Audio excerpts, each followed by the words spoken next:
The great prodigy of Mobb Deep said, ain't no such thing as halfway crooks, scared to death, scared to luck.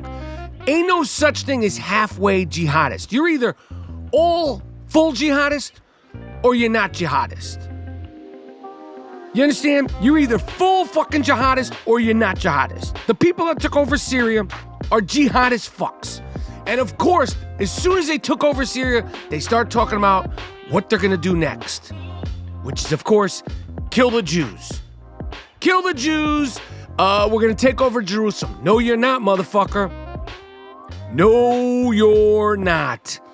And I'm glad Israel jumped on these cocksuckers.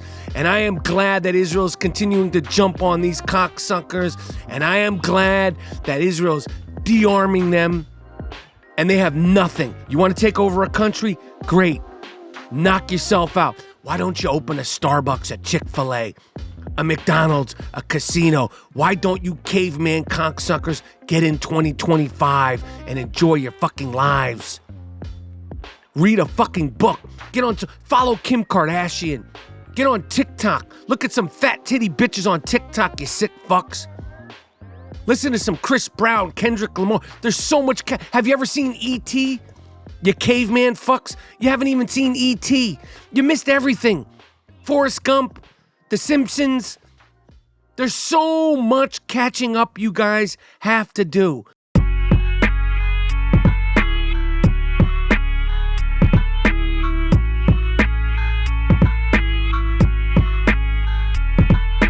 Boom, have no fear, the I Am Rapaport Stereo Podcast is here. Biggity boom, have no fucking fear, the I Am Rapaport Stereo Podcast is here, baby. On today's banging, brand new, high-flying, fully disruptive I Am Rapaport Stereo Podcast, the health insurance CEO, shooter, murderer, Luigi, is captured and allegedly pisses himself upon arrival in jail. Plus, Daniel Penny, the ex-Marine, who subdued the sick fuck on the trains of Subway, is found not guilty on all and everything. And what does it take to be declared a New York Knicks basketball legend? All that and more in a high-flying, fully disruptive I Am Rapaport Stereo Podcast coming up right now. Miles Jordan, a.k.a. the Bleach Brothers, a.k.a. the Diggity Dust Brothers.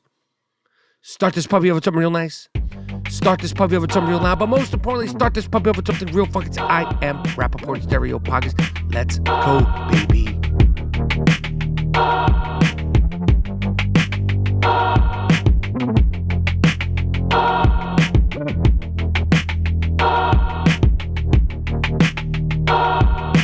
Boom, have no fear, the I Am Rapaport Stereo Podcast is here. Biggity boom. Have no fucking fear, the I Am Rapaport Stereo Podcast is in the place to be. The name is Michael Rapaport, a.k.a. the Gringo Mandingo, a.k.a. the Sultan of Sniff, a.k.a. the Inflamed Ashkenazi, a.k.a. the Raging Bullshitter. And you are now rocking with the very, very best, the world's most disruptive podcast. Welcome to the Iron Dome of Disruption. Welcome to the Ziggity Zone of Disruption. I'm hopped up. I'm hopped up and hyped up. I'm hopped up and hyped up. A lot to discuss on today's brand new booming I Am Rapaport Stereo Podcast. I Am Rapaport Stereo Podcast coming live and direct from Los Angeles. I'm in LA, baby. I am in LA, baby. If you're in LA, come see me at the Laugh Factory Wednesday, tomorrow, the 11th of December, or Thursday, December 12th, at the Improv. Little hits, 20 minutes. But I'll be at the Laugh Factory the 11th. I'll be at the Improv the 12th. All you got to do is say, yo, Dingo, yo, Rap, yo, Mike Rap, Inflamed Ashkenazi. Not necessarily a name that you want to like greet somebody with, but you could say that. People who listen to the I Am Rapaport Stereo, I see them all over the country. Airports, bathrooms. They say, yo, Dingo. Boom. So I'll be at the Laugh Factory tomorrow night, the 11th. of December, and I will be at the Improv the 12th in LA. Like I said, if you see me, I'll come out. I'll be outside after the show. Come say what's up. Most likely be with the young shooter. You know the fucking deal. Also, I am performing in Philadelphia at a theater, the Fillmore Theater, February 14th, Valentine's Day. February 14th, I'm performing at the Fillmore Theater, Philadelphia.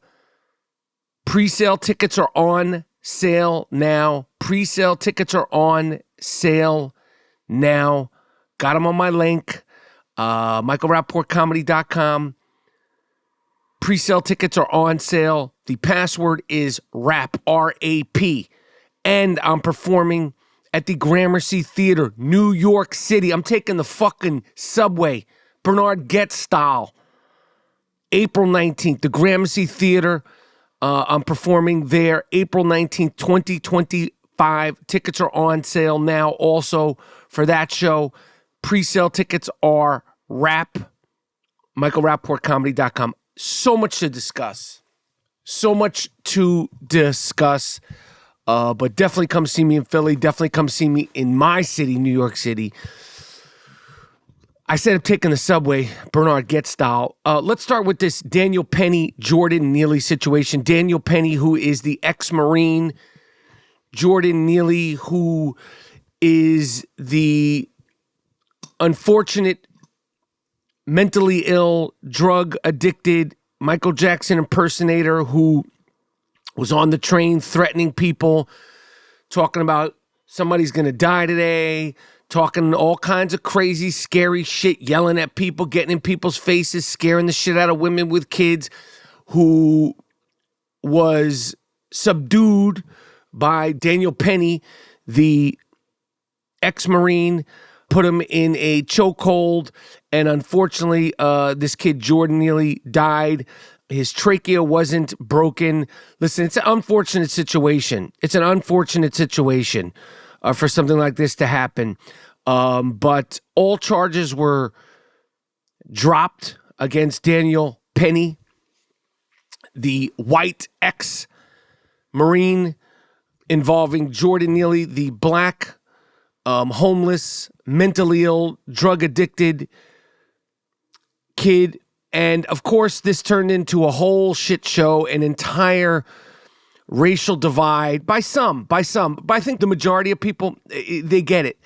And I'm going to tell you this. I'm glad that this guy, Daniel Penny, was found not guilty. It's unfortunate that people are out in the open all over the world with such mental illness, drug addiction, such sorrow. But the people on that train that day in New York City did not know the history that has been brought to light about the young man, Jordan Neely, the black kid who died in that incident. People don't know the history, the background, and I gotta be honest, people don't give a fuck. People don't give a fuck. I have been on the subway my entire life, since I'm probably 12, taking the subway to school, from school, to this basketball game, from this basketball game. Every single day you're on the subway. Every single day. You might not have somebody that comes on there that says, I want to kill a motherfucker today. Somebody's going to die today. But every single day you're on the subway, you see somebody that gives you the vibe of being uncomfortable. And there's been many, many, many, many, many times where I'm on the subway and you're scared, you're uncomfortable, you don't want to make eye contact, you feel intimidated, you feel all sorts of things. Since when I was a teenager into my 20s, I don't ride the subway as much now because I'm Michael Rapaport. I mean, let's be honest, I am Michael Rapaport, but I do ride the subway now because I am Michael Rapaport. But everyone hopes, dreams, prays, thinks, fantasizes about being on a subway and being confronted and wanting to fucking not feel uncomfortable. People are just trying to go to work, trying to go home, trying to go about their day, trying to go about their night, trying to get to where the fuck they want to get to by any means necessary. The subway obviously is the cheapest, simplest, a lot of times fastest way to move around New York City. Nobody wants to be confronted, harassed, intimidated, made to feel scared on the fucking subway. I was robbed 1989 had a motherfucker sneak up, put a fucking, two of them, put a razor blade to my face, took my fucking Land's End jacket, took my fucking Swatch watch, brand new Swatch watch, just this chick gave me that I was dating. Had to ride the fucking train. It might have been New Year's Eve with no fucking jacket back to Manhattan. And obviously that was 30 years ago. But how I wish that I could have pulled out a gun and shot those cocksuckers. How I wish I could have done some Steven Seagal, Jet Li shit, disarmed them with their razor blades and choked those motherfuckers out. How I wish when my wife tells me that some cocksucker on the train gets in front of her, starts screaming and yelling at her. This is just last year. Proposing to my wife, making her feel uncomfortable. How I wish when a motherfucker throws a shoe at my wife on Madison Avenue. How I wish I was there to defend her. Every single day, motherfuckers are made to feel uncomfortable, intimidated on the subway system of New York City. And this guy took action. It ended tragically.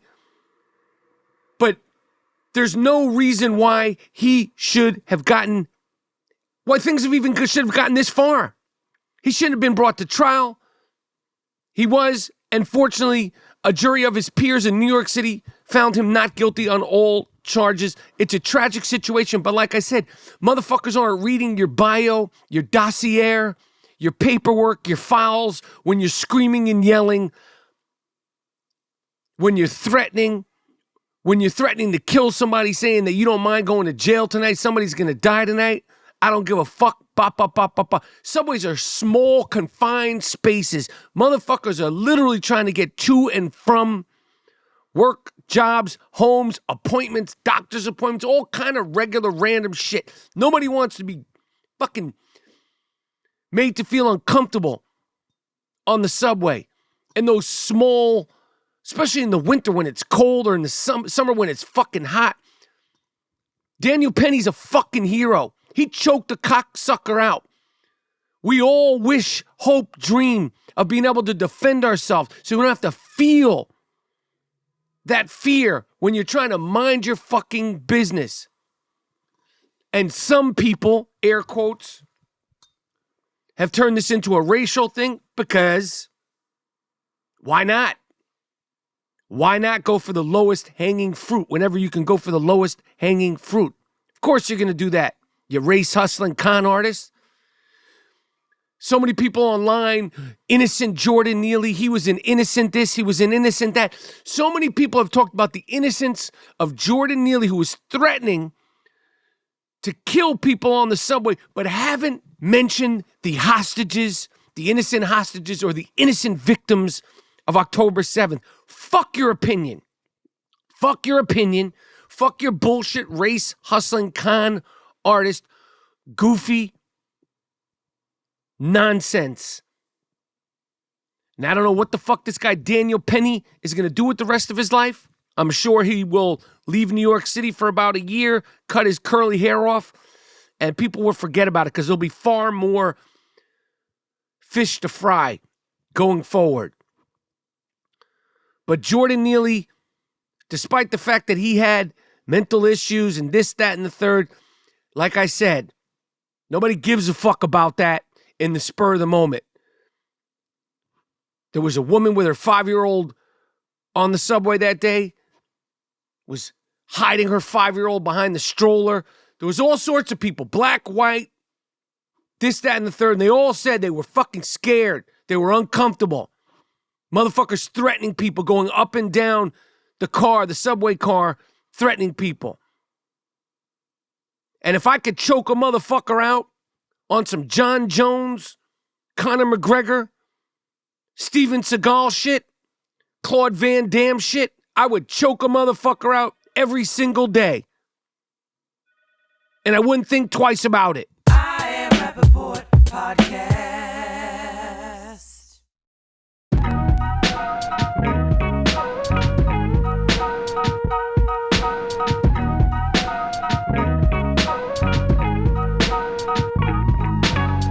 What else is happening? This sick fuck, Luigi the sick fuck who shot and killed, allegedly, the health insurance CEO was caught. There was a manhunt for this sick fuck Luigi, who's now a sex symbol. He's a sex symbol and another hero. People are looking at these pieces of shit like they're fucking heroes. But this guy, last week, broad daylight, New York City, 6:30 in the morning, had been staking him out. Luigi, I think his last name is Maniconi or something like that. Went to University of Penn, UPenn, and Luigi staked him out. And Luigi was on the lam for a few days, and Luigi went to Starbucks, and Luigi shot and killed this guy last week in New York City. And he was on the lam, on the run for about 4 days, and they caught this cocksucker in a McDonald's in Pennsylvania. And like I said, this is an Ivy League educated sick fuck. This is not a hero. This is a sick fuck who will never, ever be seeing the light of day. And you got people that are fawning all over him. Women are fawning. How I love a killer. I fell in love with a homicider. Look at his physique. He seems so sweet. Look at that smile. This is not a hero. This is another sick fuck. This is a sick fuck. These people, what the fuck is going on? You feel bad for Luigi? He's probably getting all sorts of love letters. He's probably getting all sorts of panties. He just got arrested. He pissed himself. And Luigi, who shot and killed the health insurance CEO, is the belle of the ball now. This fucking guy's the belle of the ball. I'm sure they're already getting ready to do a 3-part Netflix murder doc and chill on Luigi. And he's the valedictorian and all that stuff. And I don't care what your problem was, Luigi. Luigi apparently loved the Unabomber. Luigi apparently, he had the smile, a movie star smile. And a fantastic jawline. Who cares? Who cares if you got a movie star smile and a fantastic jawline? Who gives a fuck if you're a Michael Jackson impersonator? Who gives a fuck? If you're a sick funk, you're a sick funk. And they caught Luigi. And of course, now there's all these theories that maybe Luigi didn't do it. And he's a patsy like Oswald. And there's somebody else. And this whole thing was set up. And we'll see. We will see. We will see. But personally, I think they got this cocksucker. Personally, I think this cocksucker's never coming out of jail. He had manifestos. He had problems with the health insurance and what was going on in the world. You let things get the best of you, Luigi. You let things get the best of you. And that's why everybody needs to be on their mood stabilizers. Everybody needs to be on their mood stabilizers. Everybody needs to be doing some push-ups, some sit-ups. Keep the blood flowing. Because when you let things get the best of you, you wind up shooting a fucking CEO. Trying to escape with Monopoly money in a knapsack. And did you think you were going to get away, Luigi? This ain't natural born killers. You ain't Woody Harrelson. Motherfucker.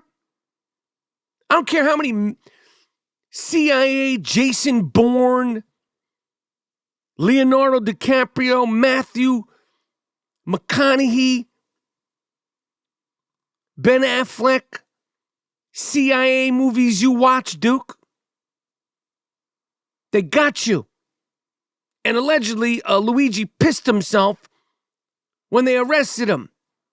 You didn't have that on your bingo card, did you, Luigi? They didn't tell you that in those CIA movies that when they catch the bad guys, a lot of times they piss and or shit themselves. But this is not a hero. This is not somebody who should be celebrated. This is a sick fuck. Luigi's a sick fuck. And they got him.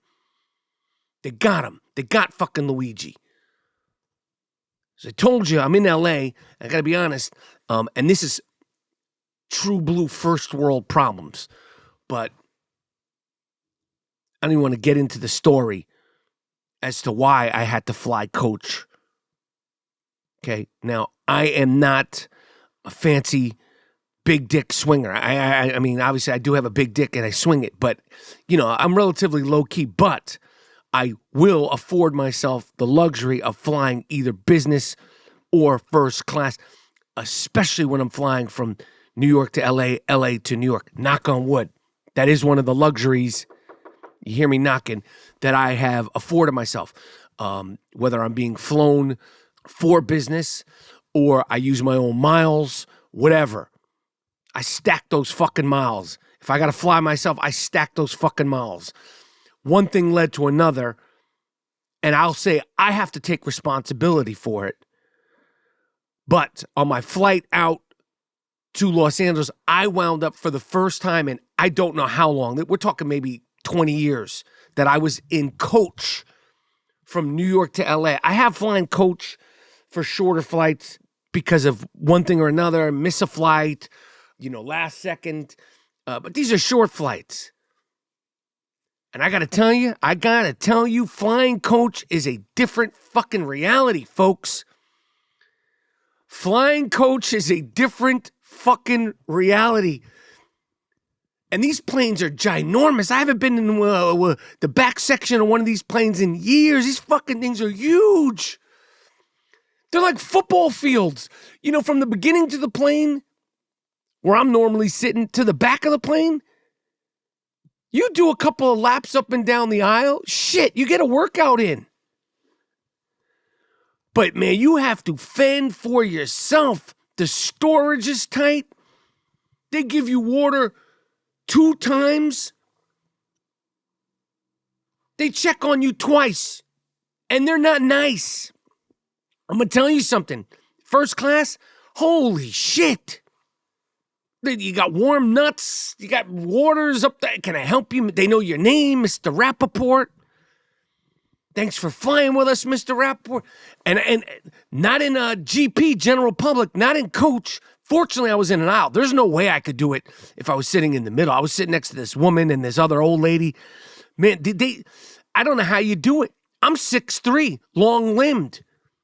But the attitude they give you back there, the flight attendants, they don't give a fuck. You ask them for something, they go, I need a minute. I need a minute? You need a minute. And then, what did you need, sir? Well, I'm sure you forgot. It was 5 minutes ago. You told me you needed a minute. Now you're coming to check me 5-6 minutes ago. I forgot what I needed from you. But you can't fit your bags back there. I had people looking at me like, what the fuck am I doing back there? One guy said, I'm surprised to see you in the back. And I said, I'm surprised to see me in coach. He literally said, I'm surprised to see you in coach, Rapaport. And I said, trust me, my friend, I am surprised to see me in coach also. You got people bringing their own food on there, McDonald's and shit, taking out Burger King, Domino's during the flight. Shit smells crazy. Homemade tuna fish sandwich, egg salad sandwiches, bringing like little mini blenders, the little shits you could put in your backpack. And I could absolutely see how things pop off in coach. I could absolutely see how people get into fights and get unruly in coach. They treat you like shit. It's uncomfortable. It's not fair. If you're over 6 feet, you're fucked. And God forbid you're one of these big body people. Like, I mean, big body. I don't know how you could fit back there. But it is survival of the fittest. And everything is, 1 minute, sir. I'll be back in 1 minute with that, sir. In first class, they're sprinting over to you. What do you need? What can I help you with? Coaches, they don't give a shit. That's why you see people fighting. That's why you see people getting in all kinds of crazy shit in coach. There's no plugs. Outlets, they got the old school outlets for the phones that don't even work anymore. And I was on Delta. There's no air back there. There's no light back there. It takes 20 fucking minutes to get off the plane. I was in the back section. It took me fucking 20. We landed. People started deboarding. Is that what it's called? deplaning 20 minutes before I got off the fucking plane. It was rough. And just the general attitude and the service is 2 thumbs down. And I don't know why people don't open the window. It just was fucked up back there. But I made it, and I was grateful. I'm working on being super duper grateful for every single thing that I have, being in the moment, for every single blessing that I have, every single incredible thing that I have in my life. And I had to stay really focused on my gratefulness on that 6-hour flight.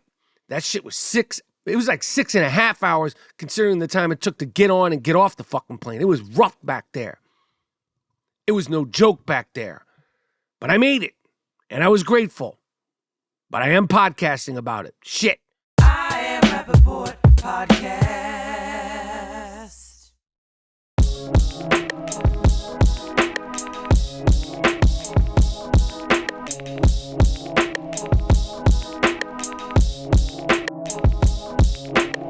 What else is going on? People ask me about what's happening in Syria. Listen, what's happening in Syria and what happened in Syria is extremely complicated, but very basic. The dictator named Assad, you see this name Assad, A-S-A-A-D. This is a dictator piece of shit, no good. I mean, ran that place with a fucking... I mean, you go in jail. There's people having babies in jail. There's babies that never come out of jail. It's a shithole.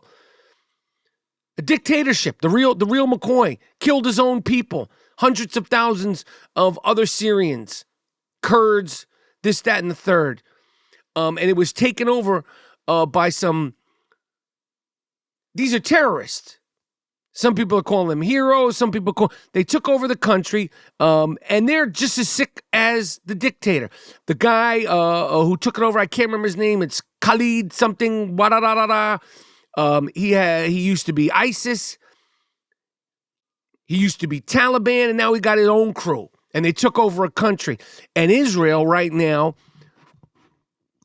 who's right next to Syria, is bombing the shit out of all the weapons that Assad, the dictator, the Assad regime had, and eliminating all their weapons, all their planes, their boats, their fucking guns, their bombs, all their shit. So the new regime that has taken over Syria has nothing. And some people are like, well, maybe these people aren't as radicalized. Maybe these people aren't as, looking for trouble. And what do as soon as they take over Syria? Jerusalem's next. Israel's next.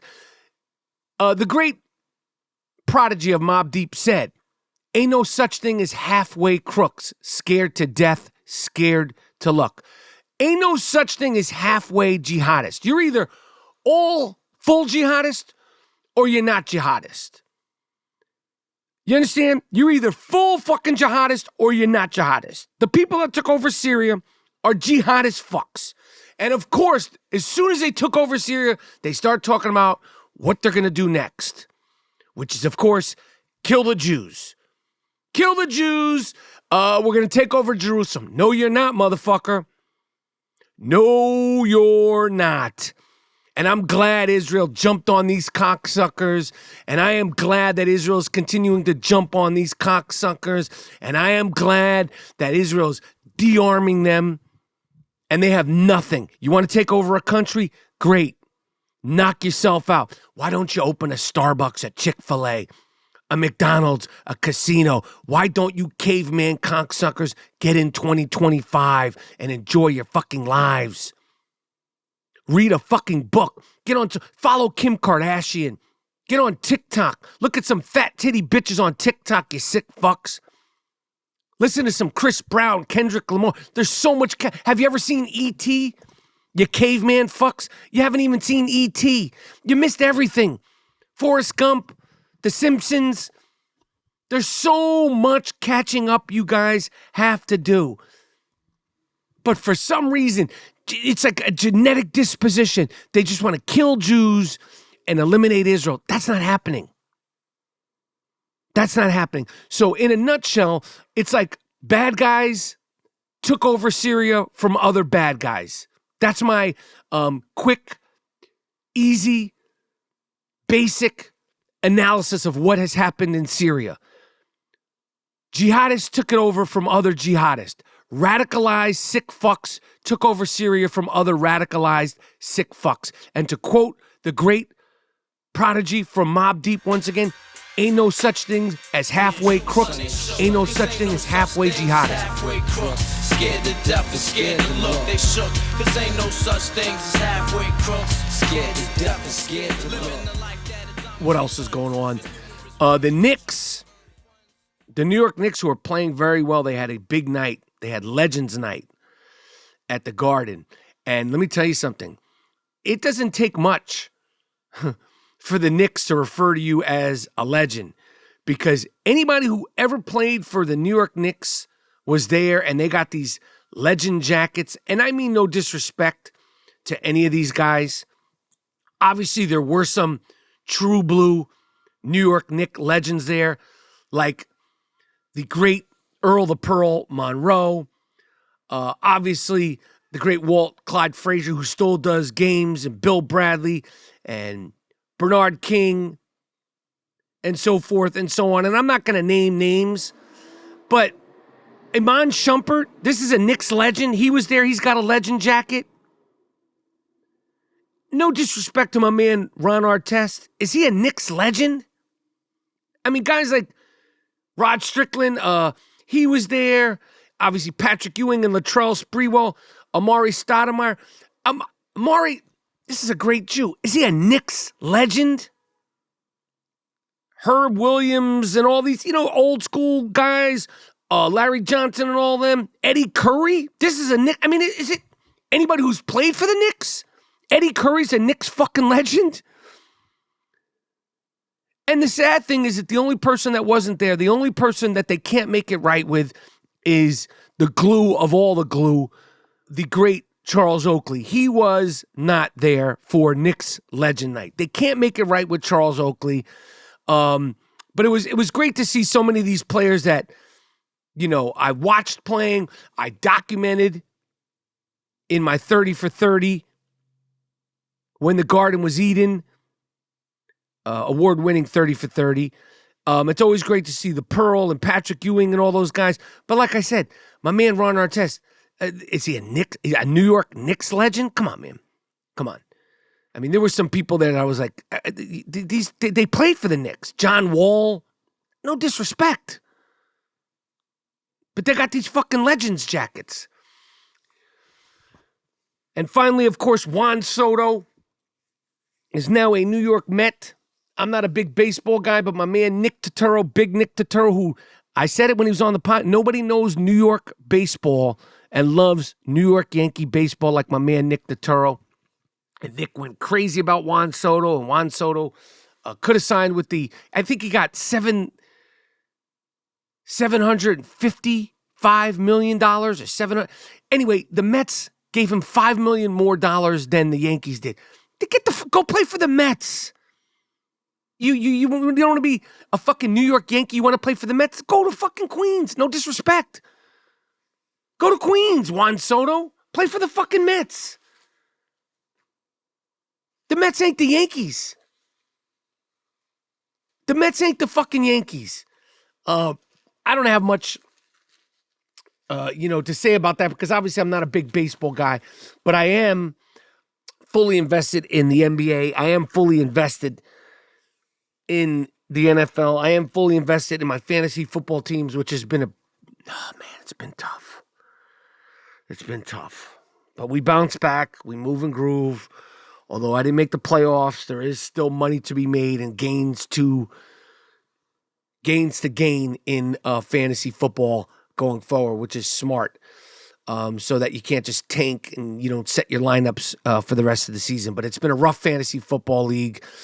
But I'm enjoying it. I always enjoy it. And that's why we play the thrill of victory, the agony of defeat. The thrill of victory and the agony of defeat. Another thing people have asked me about, this comedian Andrew Schultz, who I know a little bit.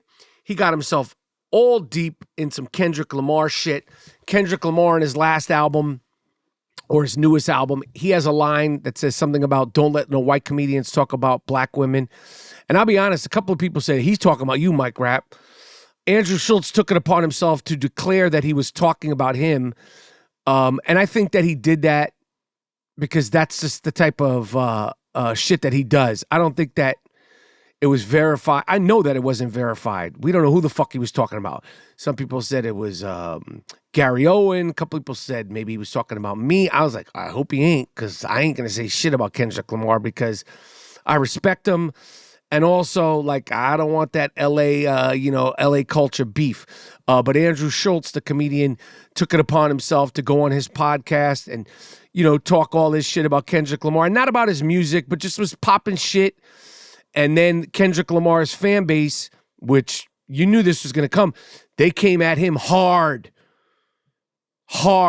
And then, of course, Schultz went back on his podcast and he took all the sass out of his voice. And he's like, well, they're posting pictures of my wife. They're posting pictures of my kid. They're posting my address. None of the sass. And Andrew Schultz was in his voice. But I will tell you one thing. For me, when it comes to hip-hop, I feel comfortable talking about hip-hop because I know I love hip-hop. I know hip-hop. I know I revere hip-hop. And I've documented that in the way I carry myself, the way I articulate myself, and the documentaries that I've documented with the Tribe Called Quest documentary. Hip-hop is such a part of my everyday life. It defines who I am. Hip-hop culture defines who I am even now at 54, going to be 55. But I bet you if you asked Andrew Schultz, can you name 20 hip-hop artists from New York? The motherfucker can't name 20 hip-hop artists from New York. I don't think he loves hip-hop. I don't think he gives a fuck about hip-hop. Obviously, he knows hip-hop. Everybody knows something about hip-hop. But you're going to talk shit about Kendrick Lamar in 2024 when he's at the peak of all his peaks, and then cop please when motherfuckers start talking back to you? Well, you obviously don't know hip-hop, motherfucker. Otherwise, you would have never said anything about Kendrick Lamar the way you were saying it about him, because you weren't talking in a sort of snappy comedian way. You were talking shit. And if you knew anything about hip-hop, you knew anything about Kendrick Lamar, you should expect and not be all like, well, I don't understand. That's what happens, motherfucker. So anyway, that happened. Anyway, I'm done. Make sure you tell a friend about the world's most disruptive podcast. And like I said, tickets are on sale to come see me in Philadelphia at the Fillmore Theater, Valentine's Day 2025. It's happening. 2025 is here. The Fillmore Theater, February 14th. And Gramercy Theater, April 19th. Fully disruptive, going full Iverson in Philadelphia and fully disruptive in New York City. Pre-sale link is up to get a discount code. It is RAP. The code is RAP. And like I said, I'll be at the Laugh Factory the 11th, and I will be at the Improv performing the 12th in LA. Just say my name. Yo, Mike Rap. What up? Ba, ba, ba, ba, ba. Anyway, tell a friend about the I Am Rapaport Stereo podcast. Stay safe and stay disruptive. I'm out. Miles Jordan, a.k.a. the Bleach Brothers. Take me at it with something real nice. Take me at it with something real loud. But most importantly, take me at it with something real funky. It's I Am Rapaport Stereo podcast.